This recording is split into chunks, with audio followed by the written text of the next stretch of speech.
कहानी एक कर्म पर। मृत्यु के बाद क्या होता है, इस पर दुनिया में अनगिनत धारणाएं हैं। कोई स्वर्ग की बात करता है, कोई नरक की, तो कोई कहता है कि मृत्यु के बाद कुछ भी नहीं। लेकिन यह कहानी उन चार लोगों की है जिन्हें मृत्यु के बाद अपने कर्मों की सच्चाई का सामना करना पड़ता है। मृत्यु के बाद एक विशाल द्वार के सामने चार व्यक्ति खड़े थे। द्वार स्वर्ण जैसा चमकदार था, लेकिन उसके चारों ओर अजीब सी गंभीर शांति फैली हुई थी। न कोई शोर था, न कोई भय, बस एक ठहराव, जैसे समय वहीं रुक गया हो। चारों एक दूसरे को देख रहे थे। पहला व्यक्ति एक राजा था।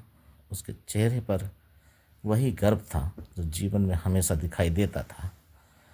उसने अपने जीवन में विशाल राज्य पर शासन किया था। प्रजा उससे डरती थी और दरबार उसकी आज्ञा के बिना सांस भी नहीं लेता था। दूसरा व्यक्ति एक धनी व्यापारी था। उसके वस्त्र भले ही साधारण हो गए थे, लेकिन उसकी आंखों में अब भी हिसाब किताब की चमक थी। लाभ, हानि और मुनाफा, यही उसकी दुनिया थी। तीसरा व्यक्ति एक साधारण किसान था। उसका शरीर थका हुआ, लेकिन मन शांत। उसने पूरी जिंदगी मेहनत की थी। मिट्टी से रिश्ता था उसका। चौथा व्यक्ति एक साधु जैसा दिखता था। सिर पर जटा, चेहरे पर शांति, आंखों में अजीब सी गहराई। अचानक द्वार खोला। भीतर से एक दिव्य स्वर गूंजा, यहाँ कोई बड़ा या छोटा नहीं, यहाँ केवल कर्म बोले जाते हैं। सबसे पहले राजा को बुलाया गया। राजा गर्व से आगे बढ़ा। उसे पूरा विश्वास था कि उसने धर्मपूर्वक शासन किया है। उसने सोचा, स्वर्ग तो मेरा अधिकार है। दिव्य स्वर बोला, तुमने राज्य संभाला, लेकिन क्या तुमने न्याय संभाला? राजा चुप हो गया। दृश्य बदलने लगे। अब राजा अपने जीवन को देख रहा था।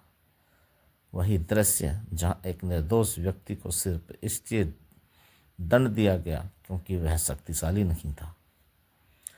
कहीं किसी की जमीन छीनी गई, कहीं कर न चुका पाने पर परिवार उजाड़ दिया गया।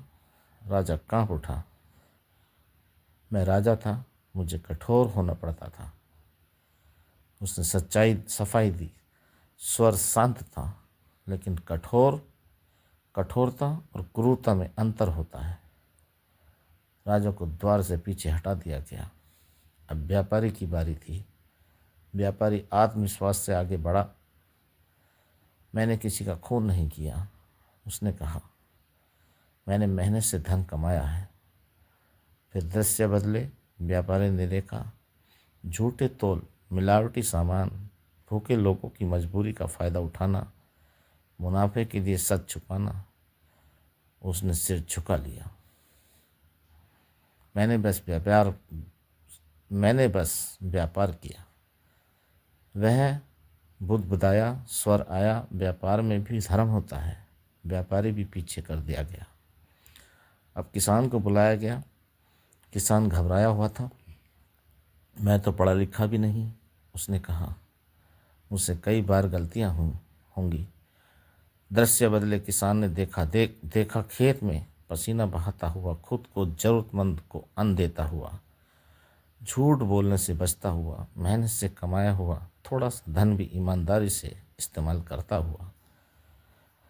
किसान की आंखों से आंसू बहने लगे। मैंने बस वही किया जो मुझे सही लगा, उसने कहा। सर, महल की गरिमा थी, यही सबसे बड़ा धर्म है। किसान को द्वार के पास खड़ा रहने दिया गया। अब साधु की बारी आई। सबको लगा अब तो साधु का स्वर्ग जाना तय है। लेकिन स्वर ने पूछा, तुमने त्याग किया, लेकिन क्यों? दृश्य बदले। साधु ने देखा कैसे उसने समाज से मुंह मोड़ा, जिम्मेदारियों से भागा, परिवार को छोड़ दिया, यह सोचकर कि सब माया है। साधु चुप हो गया। स्वर बोला, त्याग तब महान होता है जब वह कर्तव्य निभाने के बाद किया जाए।